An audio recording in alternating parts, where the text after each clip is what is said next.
Hello and good evening to all. Thank you so much for tuning in and being a part of the program this 12th day of July, where we've seen a little bit of relief temperature-wise, but we've seen some activity out there, of course, in other areas of the weather. We're going to see heat and humidity start to build in tomorrow. With that humidity, of course, will also be an increased chance of some showers and thunderstorms. Increased, you say? Haven't we had enough? We've got your updated forecast as it's just an hour-by-hour chore at this point in just a few moments. But indeed, we'll talk about showers and storms and the possibility thereof, and of course summer-like temperatures to go along with all of that. And we'll of course see what's happening weather-wise just in time for the weekend, which is now a day closer, and that's always some good news.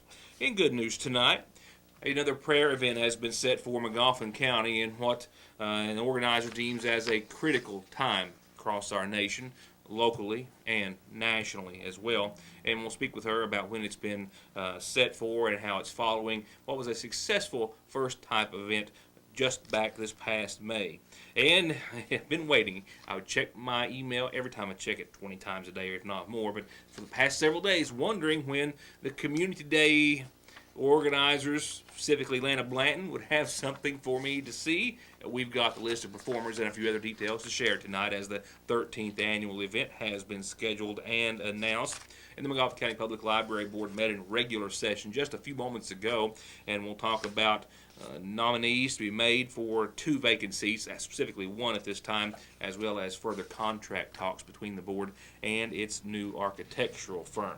All that and more in what's left of the half hour. We have to start off, though, on a bad note in the coal industry, and I know we've done that far too often.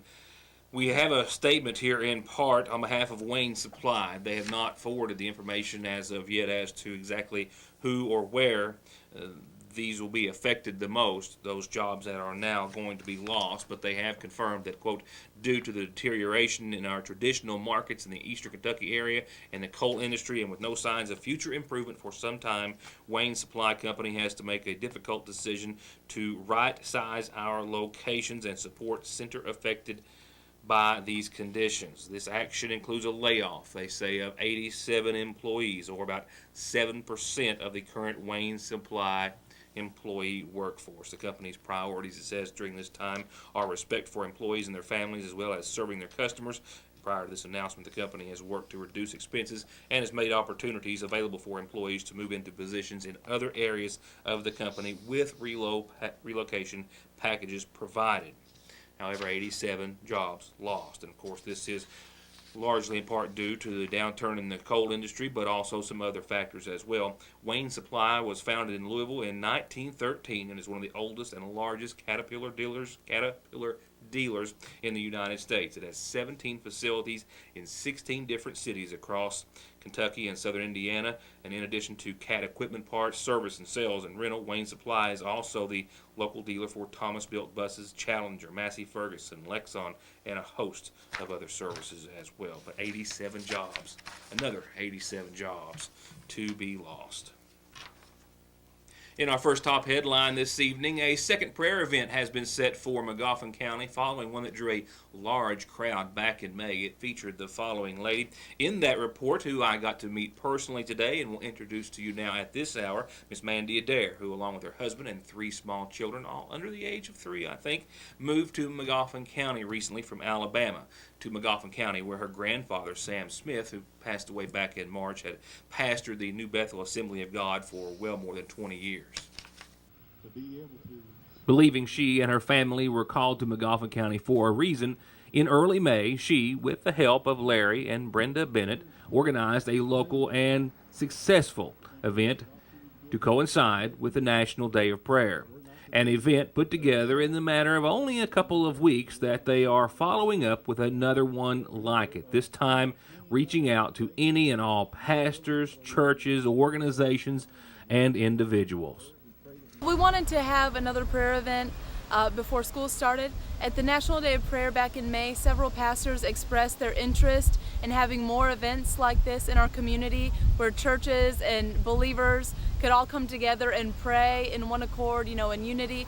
And so we wanted to make sure that we did that we honored their request. And so that was why we wanted to do it, pretty quickly.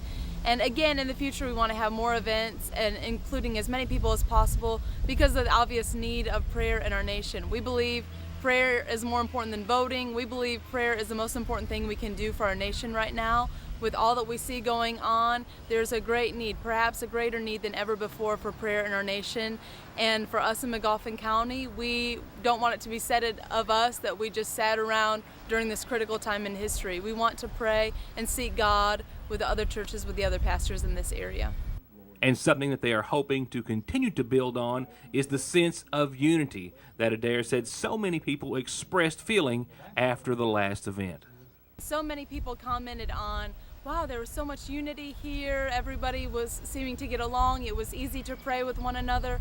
And really just encouraged to hear different pastors, whether they were Baptist, whether they were Pentecostal, whether they were whatever other denomination, all of them pretty much saying the same thing from the microphone, all encouraging one another along the same lines, because we really have one Father, one Spirit. We really have been called to one calling, and so that was very evident in the meeting, just an overall sense of we are in this together and let's get to work.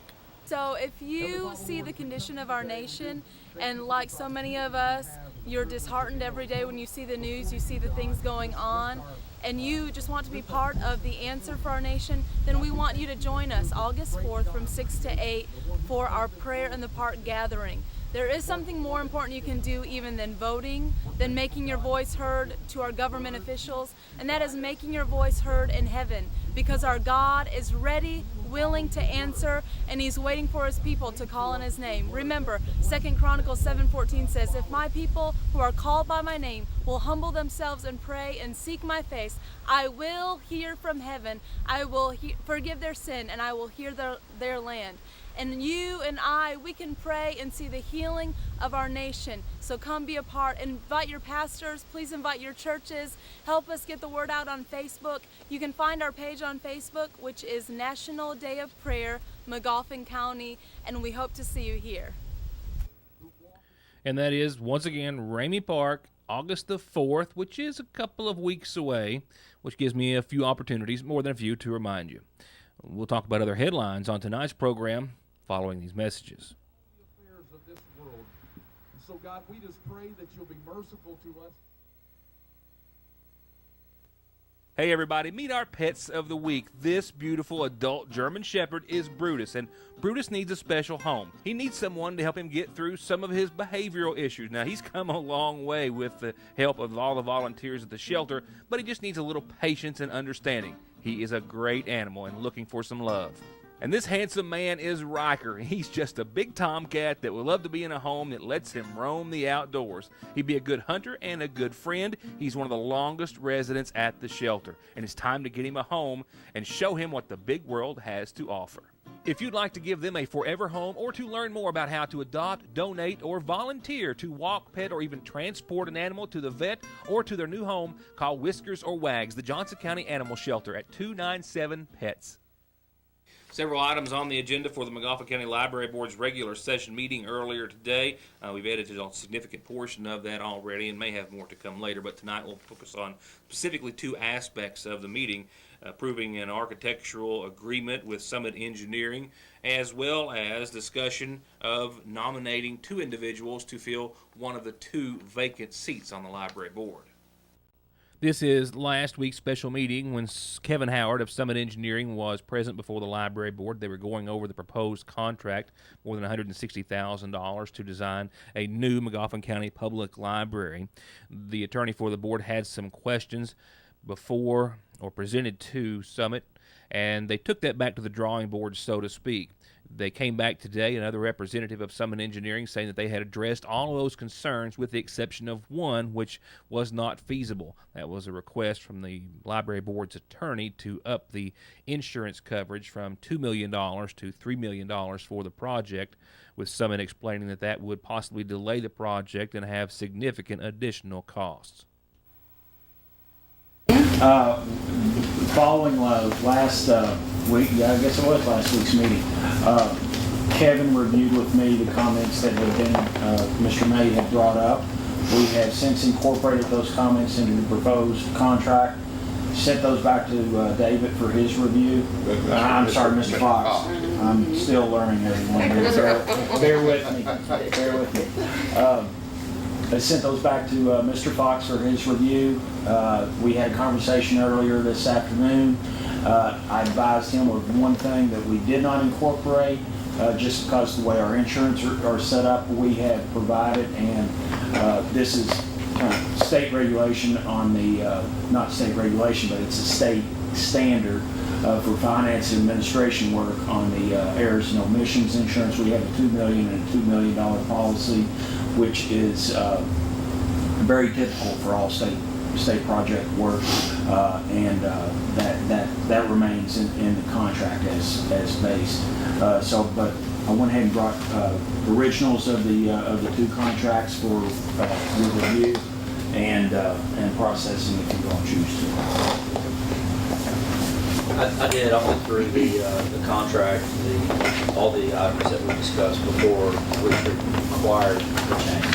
We talked about a lot of things, but the things that we asked that they change, those have been changed with the exception of the insurance coverage. The thing about the insurance coverage, I explained to you why I felt like we had a higher limit. But in our discussion, there's a standard way of doing things, and the $2 million coverage is what they have. If you want more, it's going to delay the project. And I'm sure that they contemplated their price based on the coverages that they had. So an additional cost would be incurred for us to have greater coverage that would have to buy as a kind of a one-off thing for us. All things considered. With that considered and following some discussion, the board unanimously approved a $167,200 budget for the new design of the proposed library. This will be the fourth design of the structure to be done. With that said, they also discussed during the meeting the appointment of one individual to serve one of two seats which are vacant. They discussed a list of names that they had. However, at no time while our camera was there after it came in did they mention the actual names, but after some discussion they chose two names to be chosen or to be submitted to, first the Kentucky Library Board Association and then the Montgomery County Fiscal Court. Of those two names, the Fiscal Court or the judge will select one to fill the unexpired term of Lana Blanton, which was a 3-year term, the majority of which is still yet left to serve. Once again, they did not make mention of the two names that were to be submitted. We'll try to find those out at a later date. Now, coming up later will be another appointment to be made in which they will select two more names to fill the unexpired term of former Chairman Brent Patrick, who also resigned. They also will be advertising for anyone interested to fill out an application to be chosen or gone over by the library board to be submitted possibly after their selection to fill that vacant seat. It's not known if that will take place in the next meeting or possibly the regular meeting thereafter. A couple of special wishes start off our Montgomery Farm Bureau community calendar. Happy birthday, Addison Rowell of Mamaw, Papaw, Sissy, family, and friends. Happy birthday to you. And special 44th anniversary wishes are going out tonight to Bill and Christine Poe with a whole lot of love from a whole lot of family and friends. Happy 44th. A couple of quick reminders. Don't forget the summer feeding program going on until the end of this month on the 29th, that is, Monday through Friday at the Licking River Baptist Church and Royalton United Baptist Church at 11, Ramey Park 11:15 Monday through Thursday, College Heights 11:20 Monday through Friday, and Allen Drive Apartments 12 o'clock. That's noon Monday through Friday.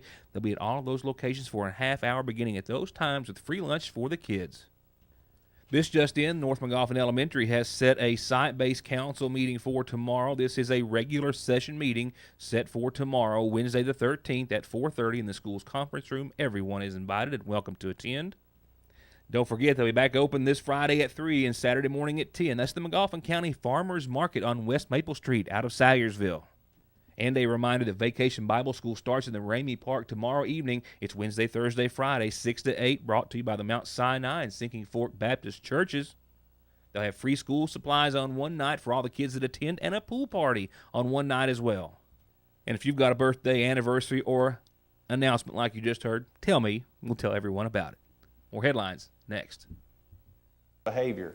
You deserve help with your medical expenses, lost wages, and serious permanent pain and injuries that you have been made to suffer and will continue to suffer for the rest of your life. If you have been injured, I can help.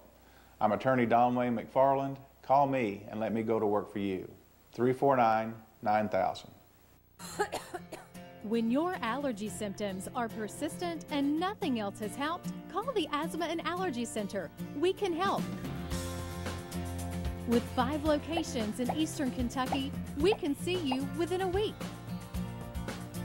For high-speed internet starting at 15 meg for all of your gaming, movie, home, and business solutions, or to watch TV, including your favorite local channels without a contract with hundreds of channels and digital and HD quality, and to stay connected 24/7 with friends and family, a direct line to 911, or to give your business the link it needs, choose telephone service you know is always there. Just click on their link on this site to find out how affordable the latest technology in communications can be. Foothills Communications. I skipped right past a reminder a few minutes ago on the community calendar, and it's an all-important. Can't get much more important than that, can it? They are having another blood drive in McGoffin County tomorrow. If you didn't donate last month, or even if you did, stop by. The Kentucky Blood Center Bloodmobile will be in the IGA parking lot. Live local, give local is their theme. I like that. And you'll be registered to win a new 4x4 Toyota Tacoma V6 4-wheel drive. Yeah. How cool is that? And you could save a life. Doesn't get any cooler than that. Tomorrow, 1 till 5 in the IGA parking lot. It's only the beginning of what we'll be talking about now for weeks, all up to the big event, the 13th annual, that is. I've been waiting, as I said at the top of the program, every time I would check my email for the past couple of days, maybe even past few weeks, to see something from Lana Blanton, as I always receive around this time of year. And today it came, announcing the lineup of performers and those participating in the 13th annual McGoffin County Community Day. It's hard to believe is what it is. It's the 13th annual McGoffin County Community Day Festival. That's right, brought to you by the McGoffin County Community Day Foundation and the Sayersville National Bank. The entertainment this year includes the following: Taylor Austin Dye, Sideline, and some longtime Community Day favorites: Adkinson Loudermilk, Larry Sparks, Russell Moore, and Third Time Out, and this year wrapping up the show, Halfway to Hazard. All performing during the 13th annual McGoffin County Community Day. Mark it down on your calendar, Saturday the 20th day of August, of course, in the Ramey Memorial Park in downtown Sayersville. All this approved in their most recent foundation meeting yesterday, and also decided upon that they'll be honoring retired teachers this 13th annual event. And in addition to those performers, all those nonprofit organizations, including our senior citizens and Christian Care Fund, the Women's Club, the Kiwanis, and our fire departments, and our rescue squad, and DAV, and so many more goes on. Not many changes to the list of participants, but we've got a big lineup, as you can see, all the food and all the fun in the games, and of course all the super cool prizes, which might be our next focus the next time we talk about the upcoming Community Day. But right now, go ahead and make the reservations to be there. It is on your calendar for August the 20th. Now, turning to your Licking Valley RECC forecast, if I were to try to break this down into likes and dislikes, I'm afraid the dislikes would win as far as your forecast is concerned. We saw today the low 80s. It was nice and comfortable, but with it, of course, the cloud cover and a few showers that were hit and miss and a few thunderstorms for some folks. I just wasn't under any. Tonight, we will see some more scattered showers and thunderstorms. Nothing on the radar at the 6 o'clock hour. For the viewing area, at least, a small little speck of green over far southern McGoffin County going into Floyd. Don't even know if that was hitting the ground. Nothing really behind it, but we can't rule out at least a chance of some showers, scattered, that is, showers, maybe a thunderstorm or two, to the tune of about 30% during the overnight. But right now, it looks as though baseball will be played on schedule, which is where I'm headed to in the Ramey Park. We should see about 67 degrees. Mostly cloudy skies are going to continue to hang tough tonight. Tomorrow, it's going to be a bit of an on and off situation for your Wednesday. We've got a slight chance of some showers to the tune of about 30% across the board tomorrow. Just hit and miss. You're going to see some sunshine with partly sunny skies, and it's just going to be the same scenario. Your neighbor might see some showers and storms possibly, and you might not. On and off. 86, 71, a bit warm and muggy for tomorrow night's low. And speaking of muggy, that carries us right into Thursday. There's a segue for you. We're going to see 89, close to 90 degrees Thursday, partly sunny skies. I've got a 50%, even though it's wrong at the bottom of your screen. It should say 50% chance of showers and thunderstorms. But with that heat and that humidity, mind you, more importantly, it could be an even more likelihood of some of us getting in on some showers and maybe even some thunderstorms as well. No severe weather attached this time, but just more the same. Speaking of more of the same, Friday will fall back to the low 80s, though. Partly sunny, 40% threat of showers and thunderstorms. Saturday, 40%. Low 80s again, more clouds than sun. Sunday, mid-80s, upper 60s, mid to upper 60s for nighttime lows. Partly sunny skies and still rounding out your weekend a 20% chance of showers and thunderstorms. My forecast really goes as far as about Tuesday or Wednesday of next week, and I see no changes between now and then. I've got a couple of extra special reports we're working on. Hopeful to have at least one, if not both of them tomorrow. It's really all I'm going to say at this point, so my apologies. But thank you for being here tonight. We hope you'll see us back here tomorrow for more of your news today. Good night, everybody.